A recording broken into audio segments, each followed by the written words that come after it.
রাধে রাধে, শুভ সকাল বন্ধুরা। দেখো, আমি সমস্ত কাজ শেষ করে ঠাকুর ঘরে চলে এসেছি। ঠাকুর ঘরে এসে ঠাকুর ঘর সম্পূর্ণ পরিষ্কার করে ভালো করে মুছে আমি ঠাকুরের বাসনও ধুয়ে নিয়েছি। সব গোপালের স্নানের জল আমি রেডি করে নিয়েছি। স্নানের জলের মধ্যে দুধ, ঘি, মধু, অগরু, চন্দন সব মিশিয়ে আমি রেখেছি। গোপালকে স্নান করাবো। এ দেখো, আমাদের গাছে কি সুন্দর একটা ডালিয়া ফুল ফুটেছে আজকে। তাই ভেবেছি যে গোপালের স্নানের সময় ফুলটা আমি ছিঁড়ে ছিঁড়ে দিয়ে দেব। আগে একটা ফুল ফুটেছিল, কিন্তু ফুলটা গাছেই ঝরে গেছে।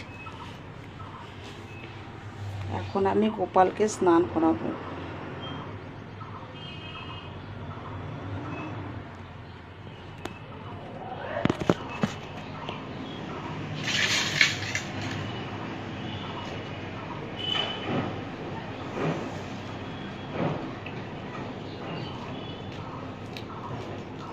ফুলগুলো আমি খুলে খুলে সব গোপালের স্নানের গামলার মধ্যে দিয়ে দেব।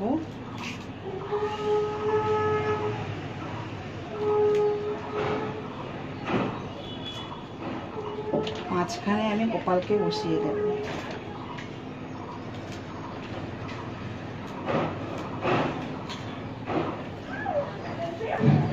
গোপালের আমি জামাটা খুলে দেব এখন। প্রচণ্ড রৌদ্র আর গরম পড়েছে আজকে, তাই একটু সকাল সকালে স্নান করে দিই আমি গোপালকে। আমি গোপালের শরীরে গোপীচন্দনটা দিয়ে দিই, কিন্তু আজকে আমি গোপীচন্দন মাখবো না, শুধু এমনি স্নান করিয়ে দেব।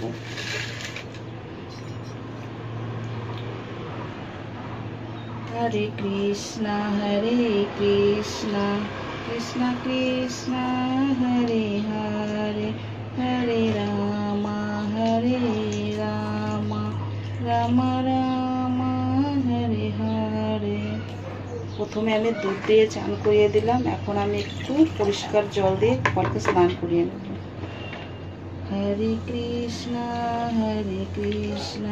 কৃষ্ণ কৃষ্ণ হরে হরে।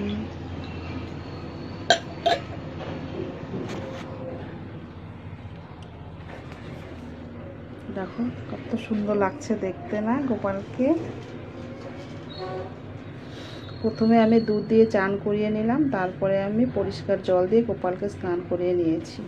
এখন আমি গোপালকে উঠিয়ে গোপালের তাওয়ালের মধ্যে বসিয়ে দিলাম।